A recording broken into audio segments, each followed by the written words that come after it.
साहब, जैसे ही रात को 1 बजते हैं, पता नहीं वो कुत्ता उस कुएं में देखकर जोर जोर से भौंकने लगता है। बचाओ बचाओ, मुझे बाहर निकालो। अरे बाप रे, ये क्या चीज है? ये कहानी है उस आखिरी गांव की जहां जिंदगी सिर्फ मौत के इंतजार का दूसरा नाम थी। कहानी उस रात की है जब आसमान से तारे गायब थे और हवाओं में बारूद की गंध घुली हुई थी। कहानी है एक बेजुबान की जिसने वो देख लिया जो इंसान नहीं देख पाए, और एक ऐसी गद्दारी की जिसने अपनों को ही पीठ पीछे से काट दिया। क्या होता है जब देश की हिफाजत करने वालों को ही मौत के मुंह में धकेल दिया जाता है? क्या होता है जब एक कुत्ता अचानक पागलों की तरह जमीन खोदने लगता है, क्योंकि कुएं के तल में जो मिला वह किसी की भी रातों की नींद उड़ाने के लिए काफी है।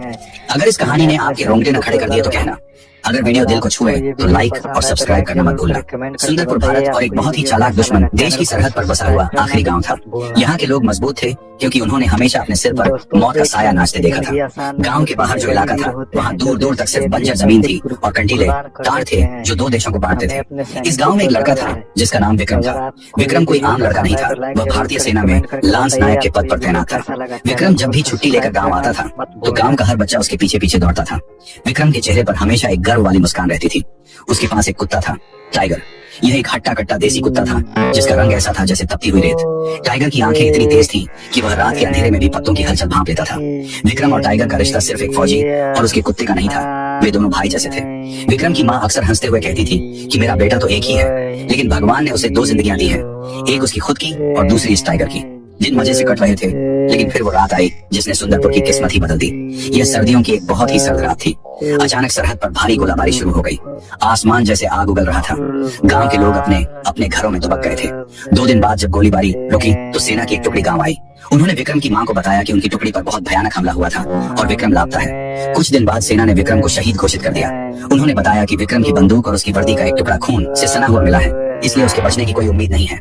विक्रम की बूढ़ी माँ और उसकी छोटी बहन जैसे टूटकर बिखर गए। पूरे गांव ने मिलकर विक्रम को श्रद्धांजलि दी। सब रोए, लेकिन एक था जिसने एक भी आंसू नहीं बहाया, वह था टाइगर। उस दिन से टाइगर बिल्कुल बदल गया। उसने खाना पीना छोड़ दिया। वह घर में नहीं रहता था, बल्कि गांव के बाहर एक पुराने और सूखे कुएं के पास चला जाता था। वह कुआं बहुत पुराना था और गांव वाले उसे मनहूस मानते थे।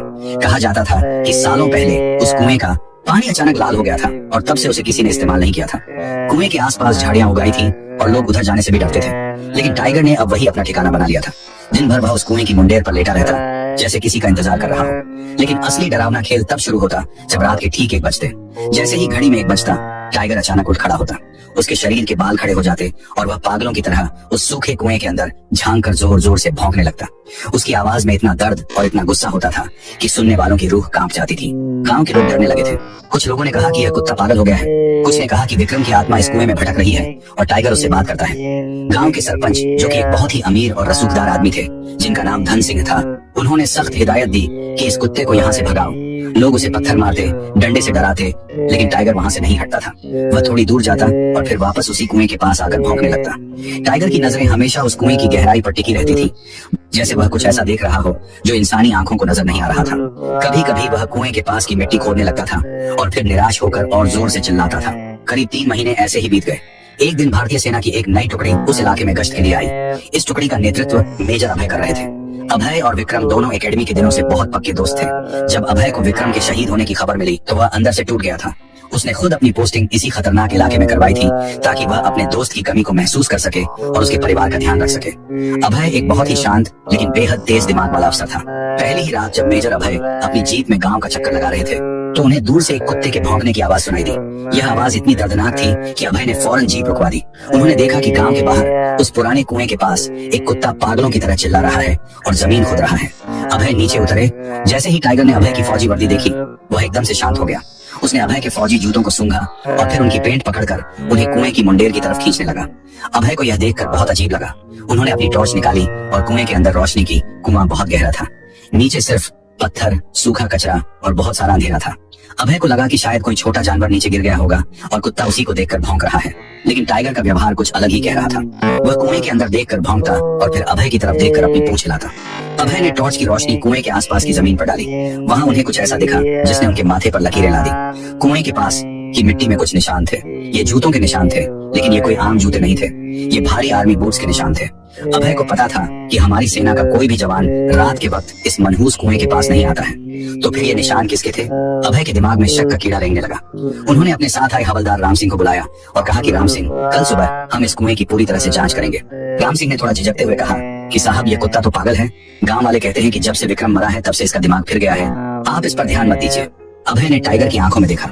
वहाँ कोई पागलपन नहीं था, वहाँ एक अजीब सी उम्मीद थी, एक ऐसी तड़प थी जैसे वह चीख चीख कर कुछ बताना चाह रहा हो। अभय ने टाइगर के सिर पर हाथ फेरा। टाइगर ने अपना भारी सिर धीरे से अभय के हाथ पर रख दिया और एक बहुत ही धीमी सी आवाज निकाली। अभय समझ गए कि यह बेजुबान कुछ तो जानता है। अगली सुबह सूरज की पहली किरण के साथ मेजर अभय अपनी पूरी टीम और सारे साजो सामान के साथ उस कुएं पर पहुंच गए। उनके पास मजबूत रस्सियां, सीढ़ियां और बहुत ही तेज रोशनी वाली सर्च लाइटें थी। जब गांव वालों को पता चला कि सेना कुएं की जांच कर रही है तो वहां भीड़ जमा हो गई। सरपंच धन सिंह भी वहां पहुंच गए। उनके चेहरे पर थोड़ी घबराहट थी, लेकिन उन्होंने अपनी मुस्कान के पीछे उसे छिपाने की पूरी कोशिश की। सरपंच ने मेजर अभय से कहा कि अरे मेजर साहब, आप अपना कीमती वक्त क्यों बर्बाद कर रहे हैं? इस कुएं में कुछ नहीं है, हमने कई बार इसे देखा है, ये तो बस एक पागल कुत्ते का ड्रामा है। अभय ने सरपंच की बात को पूरी तरह अनसुना कर दिया। उन्होंने अपने एक बहुत ही छरहरे और फुर्तीले जवान को रस्सी के सहारे नीचे उतारने का फैसला किया। जवान ने टॉर्च ली और धीरे धीरे नीचे जाने लगा। कुआं बहुत गहरा था। करीब 50 फीट नीचे जाने के बाद जवान के पैर जमीन पर टिके। ऊपर से अभय ने रेडियो पर पूछा कि क्या स्थिति है। करीब 10 मिनट तक नीचे से कोई जवाब नहीं आया। अभय को चिंता होने लगी। फिर अचानक रेडियो पर जवान की बहुत ही घबराई हुई आवाज आई, साहब, आप जल्दी नीचे आ जाइए, यहाँ नीचे कुछ बहुत ही भयानक है। अभय ने फौरन रस्सी पकड़ी और खुद नीचे उतरने लगे। जैसे जैसे वे नीचे जा रहे थे, कुएं की ठंडक और बदबू बढ़ती जा रही थी। जब अभय नीचे पहुंचे तो जवान ने अपनी टॉर्च एक दीवार की तरफ कर रखी थी। अभय ने देखा कि कुएं की वह दीवार पूरी तरह से पत्थरों की नहीं बनी थी। वहाँ एक हिस्से में लकड़ी के बड़े बड़े तख्ते लगे हुए थे। तख्तों पर बहुत ही सफाई से मिट्टी का लेप लगाया गया था ताकि वह बिल्कुल कुएं की दीवार जैसा दिखे। अभय ने अपनी कुल्हाड़ी निकाली और उस तख्ते पर जोर से वार किया। तख्ता टूट गया और उसके पीछे से जो दिखा उसने अभय की सांसें रोक दी। वहाँ एक बहुत ही लंबी और पक्की सुरंग थी। सुरंग के अंदर हल्के लाल रंग के छोटे छोटे बल्ब जल रहे थे और बिजली के तार बिछे हुए थे।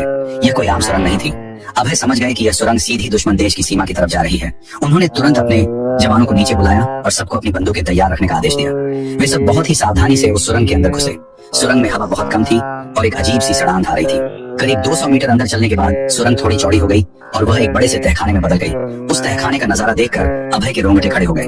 वहाँ एक बहुत बड़ी मेज रखी थी जिस पर बड़े बड़े नक्शे फैले हुए थे। एक तरफ हाई फ्रीक्वेंसी वाले रेडियो सेट रखे थे और दूसरी तरफ भारी मात्रा में बारूद और हथियार रखे थे। अभय ने नक्शों को ध्यान से देखा। उन नक्शों पर हमारी सेना के हथियारों के गोदामों, पानी के टैंकों और रसद सप्लाई करने वाले रास्तों पर लाल रंग से निशान लगाए गए थे। ये बिल्कुल साफ था कि यहाँ बैठकर कोई बहुत ही खतरनाक साजिश रच रहा था। यह एक बहुत बड़ा स्लीपर सेल था जो देश की जड़ों को खोखला कर रहा था। अभी अभय इन नक्शों को देख ही रहे थे कि तभी उन्हें एक बहुत ही धीमी सी आवाज सुनाई दी। यह आवाज तहखाने के एक अंधेरे कोने से आ रही थी, जैसे कोई दर्द से कराह रहा हो या किसी चीज को खुरच रहा हो।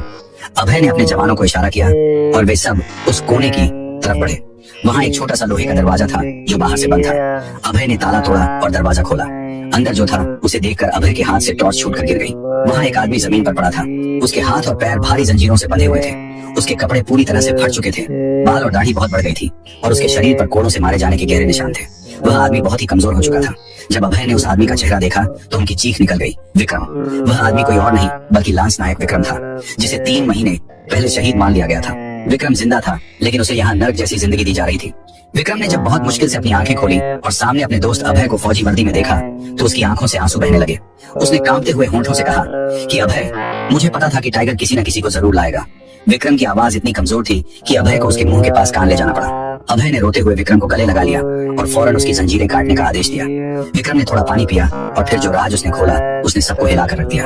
विक्रम ने बताया कि 3 महीने पहले उस रात कोई हमला नहीं हुआ था, बल्कि उसे गश्त के दौरान कुछ लोगों ने धोखे से पीछे से वार करके बेहोश कर दिया था और वे लोग दुश्मन के सैनिक नहीं थे बल्कि वे अपने ही गांव के लोग थे। विक्रम ने बताया कि इस पूरे जासूसी नेटवर्क और हथियारों की तस्करी का मास्टरमाइंड कोई और नहीं बल्कि गांव का सरपंच धन सिंह था। धन सिंह पैसों के लालच में देश का सौदा कर रहा था। विक्रम को इस सुरंग के बारे में पता चल गया था, इसलिए धन सिंह ने विक्रम को रास्ते से हटाने का प्लान बनाया। उसने विक्रम को मरा हुआ घोषित करवा दिया और उसे यहाँ इस तहखाने में कैद कर दिया ताकि वह विक्रम से सेना की खुफिया जानकारी उगलवा सके। लेकिन विक्रम ने एक सच्चा फौजी होने के नाते अपना मुंह नहीं खोला और 3 महीने तक ये जुल्म सहता रहा। विक्रम ने अभय का हाथ बहुत जोर से पकड़ा और कहा कि अभय, हमारे पास बिल्कुल वक्त नहीं है। आज रात को दुश्मन देश के करीब 100 खतरनाक आतंकी इसी सुरंग के रास्ते भारत में घुसने वाले हैं। वे लोग हमारे सबसे बड़े मिलिट्री बेस को उड़ाने की तैयारी में हैं। धन सिंह उन्हें यहाँ से रास्ता दिखाने वाला है। अभय ने तुरंत अपनी घड़ी देखी। रात के 11 बजने वाले थे। अभय का खून खौलने लगा। उसने फौरन अपने वायरलेस सेट पर हेडक्वार्टर को संपर्क किया। पूरी सेना में हाई अलर्ट जारी कर दिया गया। उधर गांव में सरपंच धन सिंह को शक हो गया था कि सेना को कुएं के नीचे कुछ मिल गया है।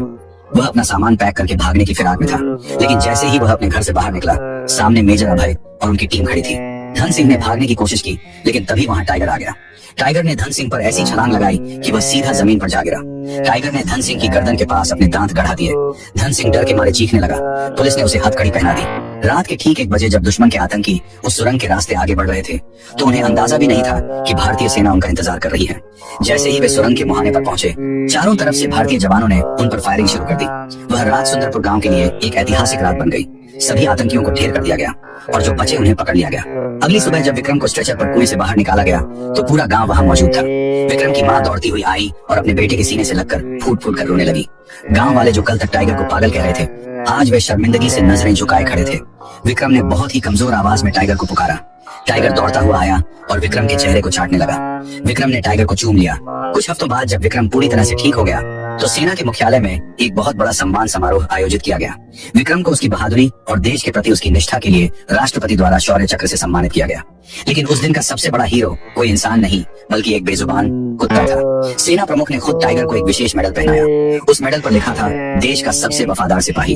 टाइगर को सेना में आधिकारिक तौर पर शामिल कर लिया गया। धन सिंह को गद्दारी के जुर्म में उम्र कैद की सजा हुई। वह सूखा कुआं जो कभी मौत और मनहूसियत का प्रतीक था, आज वह गांव वालों के लिए एक मंदिर बन गया है।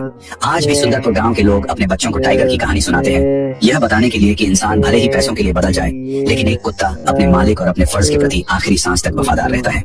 तो दोस्तों, यह थी वो कहानी जिसने हमें सिखाया कि कभी कभी वो लोग जिन्हें हम पागल समझते हैं, वे हमसे ज्यादा समझदार और वफादार होते हैं।